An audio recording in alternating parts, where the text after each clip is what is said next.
Once upon a time, a very poor woodcutter lived in a tiny cottage in the forest with his two children, Hansel and Gretel. His second wife often ill-treated the children with forever nagging the woodcutter. "There's not enough food in the house for us all. There are too many mouths to feed. We must get rid of the two brats. Take them miles from home so they can never find their way back. Maybe someone will find them and give them a good home." The downcast woodcutter didn't know what to do. Hansel, who one evening had overheard his parents' conversation, comforted Gretel. Hansel said, "Don't worry, if they do leave us, we'll leave us some parts, we'll find a way home." And slipping out of the house, he filled his pockets with little white pebbles, then went back to bed. All night long, the woodcutter's wife harped on and on at her husband, until at dawn he led Hansel and Gretel away into the forest. But as they went into the depths of the trees, Hansel dropped a little white pebble here and there on the mossy green ground. At a certain point, the two children found they really were alone. The woodcutter plucked up enough courage to desert them.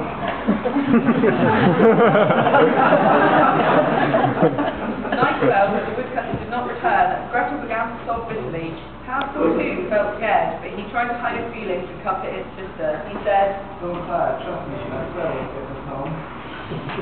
Luckily the moon was full that night, and Hansel waited till its cold light filtered through the trees.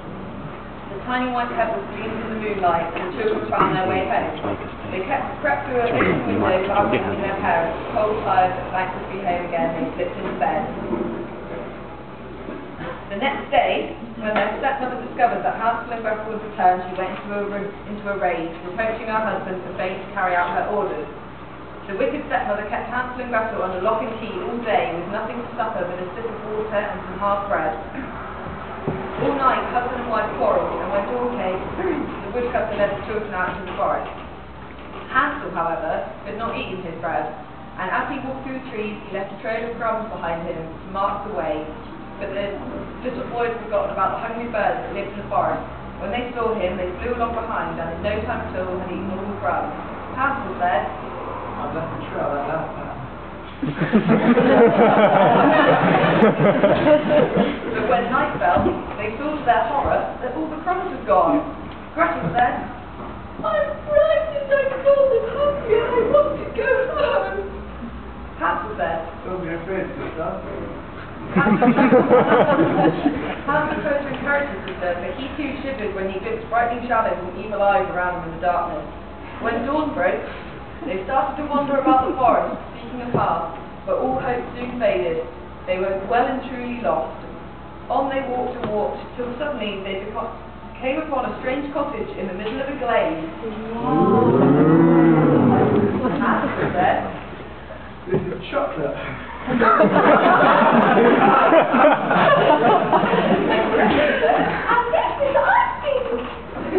Putting other people's food in their mouth. Starving but delighted, the children began to eat pieces of candy broken off the cottage.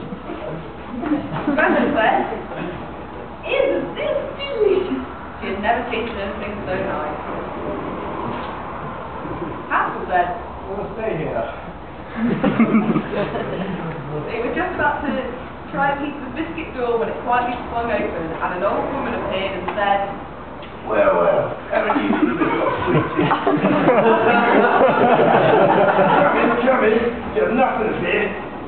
And luckily for Hansel and Gretel, however, the two hands along with the long switch had trapped the captain unaware of it. The two children come to a really nasty place. The witch said, "There's nothing but skin and bones. I can certainly ought to eat it." she then locked Hansel in a cage.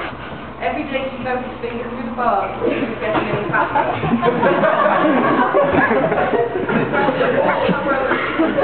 And when the witch went to touch his finger, Hansel held the bone out. The witch said, "Gosh, still too thin." and one day the witch grew tired of waiting.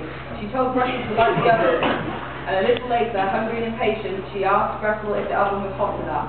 Gretel returned and said, "I can't tell." The witch bent down to peer inside the oven and check with the heat herself. Gretel gave her a tremendous push and slammed the oven door shut behind her.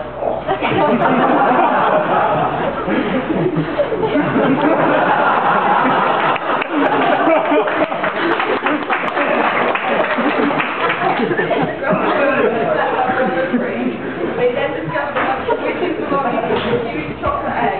Inside their current golden coin. Hansel said, "We were dead and we were trick or treat with that. They filled a large basket of food and set off into the forest in search of the way home. This time, luck was with them, and on the second day, they saw their father come out of the house towards them weeping. He said, "Your mother's dead." And then Hansel said, "We're rich, father, you never have to chop wood again." and they all lived happily ever after. The end.